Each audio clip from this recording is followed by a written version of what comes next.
Hello, everybody. Welcome back to Here for the Common Game, and we're smack dab in the middle of 100 Days of Magic, and been doing some set reviews on old sets before we had a dominance of internet, and before we had a set review for every set for our format. So today it's Homeland's turn. Now, Homelands is widely regarded as one of the, how should we say, not stellar sets, but well, let's get to it, shall we? Animus Spirit Crafter. The reason why I've got Animus Spirit Crafter here is this was the first time that tribal minotaurs were a thing. Now, granted, they were nowhere near what they are today, but this was the first one that was like, hey, you can play minotaurs. Yeah, and have a township. Now, there's a purpose. This is not, don't rush out. Yes, this card is as terrible as you think it is. But I showed you this because I wanted you to see how far we've come. This. Now, I don't know that I have ever actually used one of these. There was 5 of them. Yeah, they're pretty rough. Just showed you this for a frame of reference. Autumn Willow. Homelands had several legends in it. Before then, there wasn't that many, but I think Homelands had like 8. Now, Autumn Willow was the first creature ever to have Shroud. Back then, they spelled it out because they didn't have a keyword for it. And then you could get around the Shroud yourself. So that kind of made her, the 6-mana 4/4 pretty decent. I called her mom because this looked like my mom way back in the day. But anyway, Autumn Willow was awesome. Still, I don't think we would have to pay 6 mana for it nowadays. A lot of cards back then were a little overcosted. Then we got Ice and Highway. Now, Planeswalk is not exactly a common thing. Forest Walk is, Swamp Walk is. Mountain Walk's kind of uncommon. But anyway, Ice and Highway just gives all white creatures Planeswalk. One of my favorite things to do with this in a blue-white deck is to play the magical hack type cards to where you can hack it to whatever benefits you the most. To say, because magical hack changes a basic land word, so you can change Planeswalk into Island Walk or Forest Walk or whatever. Somebody's got an Urborg out, you can, change it to Swamp Walk, and it's all rainbows and sunshine. Now, Backy's Curse. I thought that Backy's Curse would see a resurgence in this past year when I looked through the enchantment commander deck, because it doesn't target the creature. So even if it's got hexproof or shroud or whatever, it deals 2 damage to each creature for each creature enchantment on it. Take that, Ural. But I don't know. 4 mana sorcery speed is kind of and it's very, very limited. So I grant you that, but I still thought that we might see a slight uptick in it. Baron Singir. Now, all we had before this was Singir Vampire. The storyline for Homelands was pretty neat. It was it's like they plucked some races out of different worlds, and mainly Dominara, and put on Olgarotha. That's about the extent of what I know. There's a really cool Isn't Shade Baron Singir thing, but beyond that, that's it.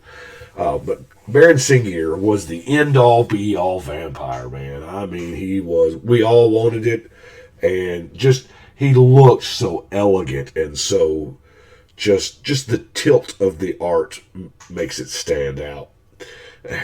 Nowadays, we're like 8 mana 5/5, better win me the game, but he's got the old vampire ability ×2. And he can tap to regenerate target vampire. I mean, he is now a vampire, so I'm not sure if he says tap to regenerate other, or if he can tap to regenerate. I would hope for 8 mana he could regenerate himself. Anyway, I played a lot of these. None of my copies are in anywhere good condition because every Baron Singir I had, I played. We got Chandler. Y'all saw my Chandler deck not too long ago. Saw No need to go into real great detail here. He just pops out artifact creatures, take them out. Then we got Daughter of Autumn. Now, this one I have yet to build. She's still chilling in the unused general binder. I'm thinking, because it's got to be green-white, because her activation is white. But, redirect to her 1 damage dealt to a white creature. So maybe a damage redirection deck, where nobody can really just bounce the damage back and forth, like, some of the old core did. Diggery-doo, or did you read? I don't know. I'm not, too much Tennessee. But this card got, what was it? Theros when we got our last patch of Minotaurs, and this card, took a little jump then, but I always thought it was really neat for those, choose a creature type cards, but I guess they're better options than Diggeridoo. Anyway, I thought it's cool. Dry Spell. And you're thinking, why is he showing us Dry Spell? Hey, all your instants and sorceries gain Death Touch. That's a mono black creature, isn't it? This is a mono black damage spell that hits every single creature. You're welcome. Aaron the Relentless. 5/2 haste. And regenerate. I did. Now, this is, I want y'all to look at this art, and if y'all can remember how, now I'm probably showing my age here, back, we're talking around 1989, Axl Rose. Just saying. That's what it looks like to me. Pharaoh's Band. Now, this is a card I'm surprised. I have never seen this cast in an EDH game. There are a lot of decks that, to be fair, there's 399 decks up here on this wall now.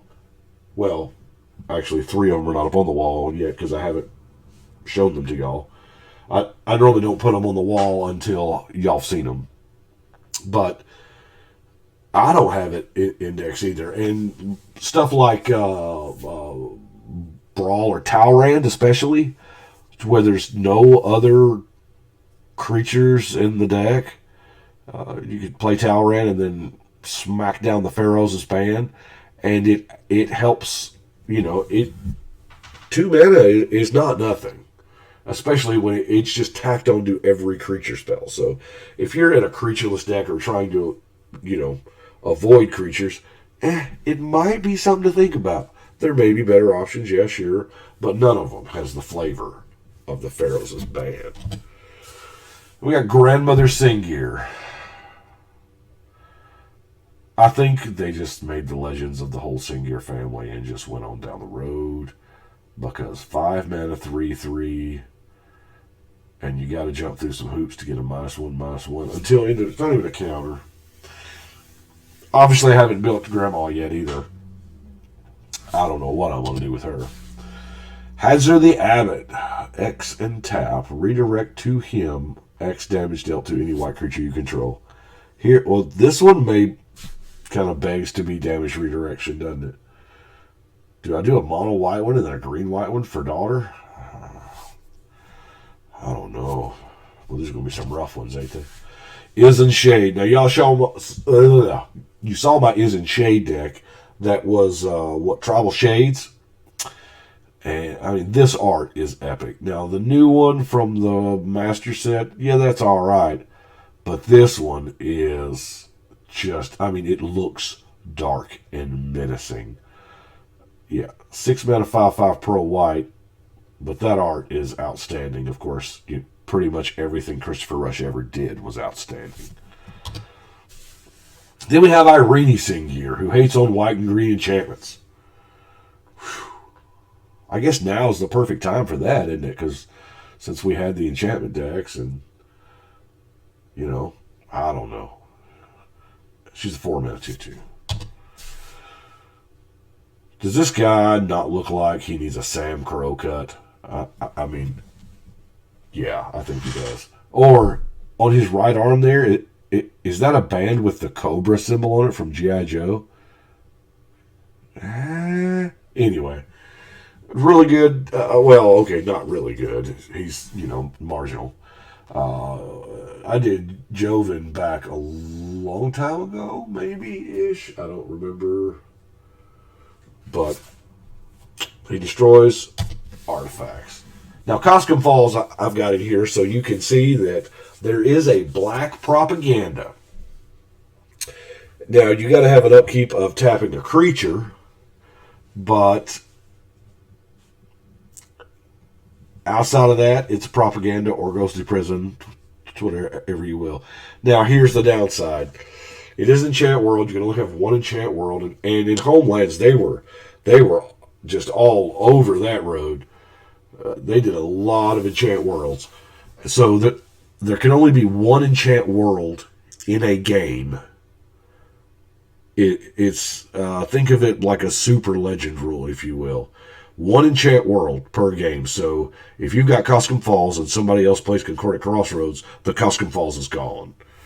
And the Concordant Crossroads is there until somebody plays, another one. Or Disenchant if they're smart, because nobody plays the Concordant Crossroads without playing to win with it. But anyway, Coscom Falls, it's a neat card, but I do think it is on the list. Yes, that is right. There are reserve list cards in Homelands. Ladies and gentlemen, I present to you the only card that specifically removes poison counters. Yes, Karn's Ultimate restarts the game, and that by default gets rid of emblems and poison counters and experience and all that jazz, but he's kind of the exception to every rule. He restarts the game. But as far as cards saying loses poison counters, or gets rid of poison counters, this is it. And quite frankly, I almost spec'd on this hard. I don't do the finance thing, but this I looked at and I was, okay, here's the deal. You've all heard of a guy named Mark Rosewater, and Mark Rosewater believes that poison counters should never be able to be removed from a player, because once that poison is in you, you're poisoned. I can buy the flavor of it, but I also like the design space of removing poison counters. Maybe if poison ever got to be just oppressive, maybe we go there. So I know Morrow does not want that ability to exist. And just because of one card way back, I mean, it's like saying, pointing to Harmonize for green card draw. It's just, that's the exception, not the rule. But Leeches here is on the reserve list. And I'm fairly certain they will never print anything like it again because they don't want poison to be able to be removed. So, I don't know. It's something. But there again, it does suffer from, if it does get that bad, they just make a better one at instant speed or what have you. And, 1 damage. Merchant Scroll made its way to us at Homelands. This is, it's always been an all-star. It is what do we call this, a 75% tutor? Because face-up tutors, so everybody, if you're playing above board, hey, this is what I got. I got my Cyclonic Rift. I didn't, because I'm trying to take all my rifts out of my deck, but there's been many times in the past where I've scrolled up a counterspell just to let everybody know I have it. But anyway, it's a good card. It gets instance, blue instance. So Mystic Decree. Here again, this is a card. I believe this did get reprinted. All creatures lose flying and Island Walk. Now that seems kind of weird. But if you will look back at a card called Island Sanctuary from the core set, ABUR, I think it probably got printed after that too. It says you may draw 1 less card a turn. If you do, the only creatures that can attack you are creatures with flying or island walk. So what I should do is play Howling Mine and then deny the first card draw to pay for the island sanctuary, and then, no creatures can attack me. What's up? Here again, another 2 enchantment combo in blue and white. There are a ton of those, but I like this one. I've used it for a long time, and it does, it hurts the angels and the dragons and the merfolk.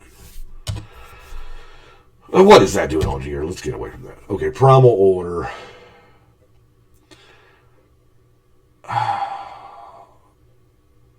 Why is this not in every mono green deck? I mean, to be honest with you, I don't know how pricey this card is because, like I said, I'm not the finance guy. I don't think I've ever bought or traded for a Primal Order. I have the ones that I pulled from packs back then, so it's not like I know what these are going for. But in our format, we are the non-basicest land format ever. Not a word, I know. But I am telling you what, if you're playing mono green, this will minimally hurt you. You're probably playing, I don't know, probably 3 to 5 non-basics in the entire deck. And the rest are going to be forest. But look at this. Your 3, 4, 5 color players, your partner guys, everybody's just, I have seen Primal Order just outright win games. Such a good card.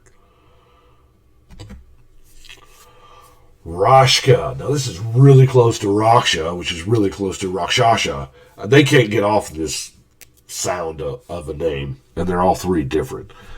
But I did her not too long ago, too. That was probably, 20, 30 decks ago. But, yeah, she's mediocre at best. Then we have Ravika Wizard Savant. Now, y'all remember this guy. I did him not too long ago as well. He was the leader of the Plinker deck with all of the ping, ping, ping, the tap to deal 1 damage guys. So, that's how I built him. Sarah Aviary. Now, it's another enchant world. But for 4 mana, you just... Because at the time, we were used to Crusade for 2. Now we're used to Honor the Pure for 2. Glorious Anthem for 3.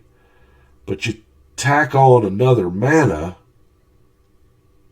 and make it more restrictive to your creatures. So, all creatures with flying get +1/+1. So, I do use this in my pet deck of Zubri Golden Feather. That's way back there, deck number 6.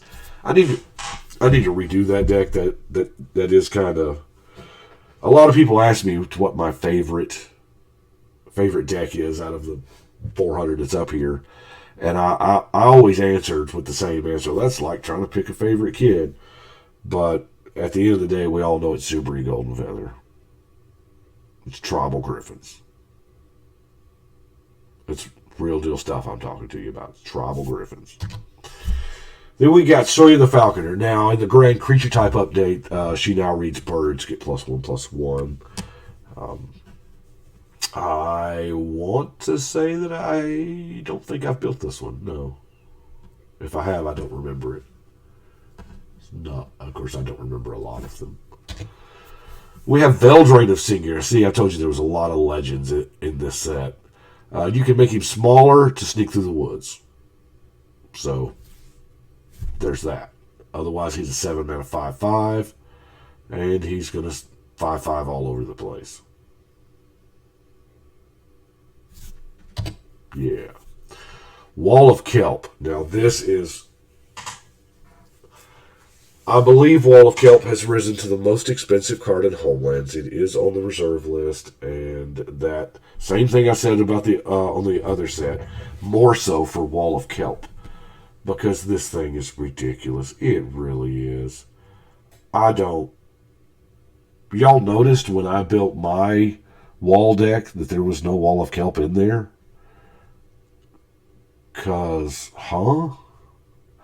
Yeah, it's a wall that makes other walls. But the wall you're making Cost you 2 mana, tapping your wall to get a 0/1 wall. Now, maybe I'm missing something here, but this card spiked for, I think mainly because of the limited number of copies, that because it is a Homelands card and it's on the list and whatever. Anyway, it's now not cheap. And that is what I have got for Homelands. Boy, I'm nailing all over this 20-minute mark on these things, and I'm not really planning or counting cards or anything. I just go through the list on the web here and pick out the cards. And there again, I did probably miss some, but it is Homelands, and I probably talked about some that I probably didn't need to, but it's Homelands, and Homelands it's pretty rough. Now, I do have a question for y'all, though, for the ones that are still listening in 21 minutes in. I will do the even older sets, but there's something in me that just, I don't know about Arabian Nights, Antiquities, and Legends, what I call the money block, because there's so many cards in there that are just prohibitively expensive. I don't know. I'll probably do them just for completionist sake, but I don't know. Obviously, I'm going to leave out anything that's banned in EDH anyway, because that's what we care about. But y'all let me know what you think, if you even care about sets that old. Well, especially those three. But I'll definitely do the rest of, say, everything before Modern. Or, I don't know, maybe everything that I haven't done. I don't know. We'll just see how it goes. We got a long ways to go, don't we? Anyway, I do appreciate y'all watching. Y'all let me know what you think. And once again, I do want to thank the patrons for making everything possible. Thank the wife. She just got me a brand new camera for just to help try to get some, I don't know, more stuff going on. And if anybody's going to Grand Prix Memphis or Magic Fest Memphis this weekend, look me up. I'll be there on Saturday. But I will see y'all tomorrow.